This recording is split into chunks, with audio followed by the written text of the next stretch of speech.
And Kevin Green, senior markets correspondent, because we're talking Nvidia. Kevin, ever heard of it? Because this stock has been taking a hit since hitting those all-time highs just 1 week ago. And I told Kevin Hanks earlier on the show that, hey, maybe it's just down due to the end of the quarter, maybe some rebalancing going on in this name, because it still seems like, you know, their model hasn't changed and, you know, their trajectory looks pretty good here.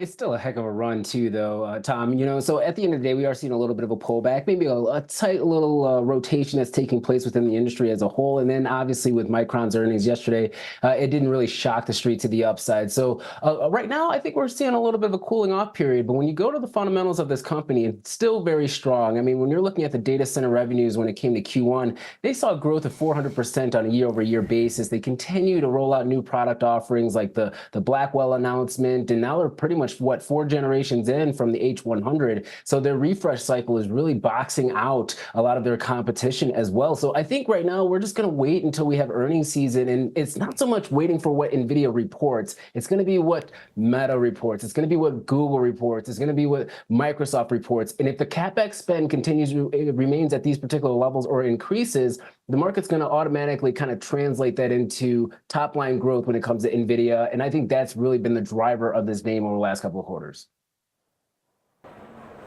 Kevin, when you look at what Nvidia is doing, one of the reasons this stock has done so well is because every time they bring out a new chip, it really sets the bar even higher. And they're currently using the Hopper chip. They're about to start shipping the Blackwell. And what does Jensen Huang do? He brings up the Rubin chip that's coming in 2026. He's got one waiting on the horizon that's even stronger. They keep raising the bar, pulling away from AMD, pulling away from any type of competition. We keep waiting for competition to show up. We keep waiting for valuation and decelerating growth to show up. Kevin, it's not showing up because they keep raising the bar and then hitting that bar, Kev.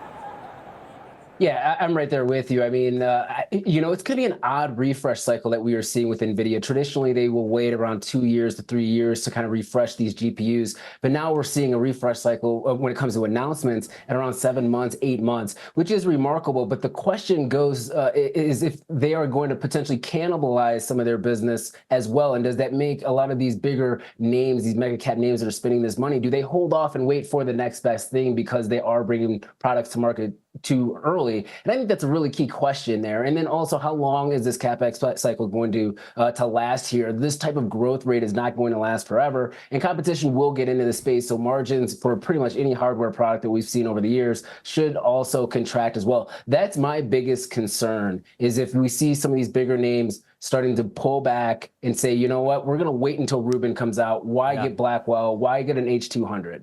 Yeah, Kevin, Kevin and I talked about that when they announced that new Rubin chip. I'm like, what are they doing? If I was, you know, using my CapEx spend or a company trying to buy these servers and these chips, I'd be like, I'm waiting.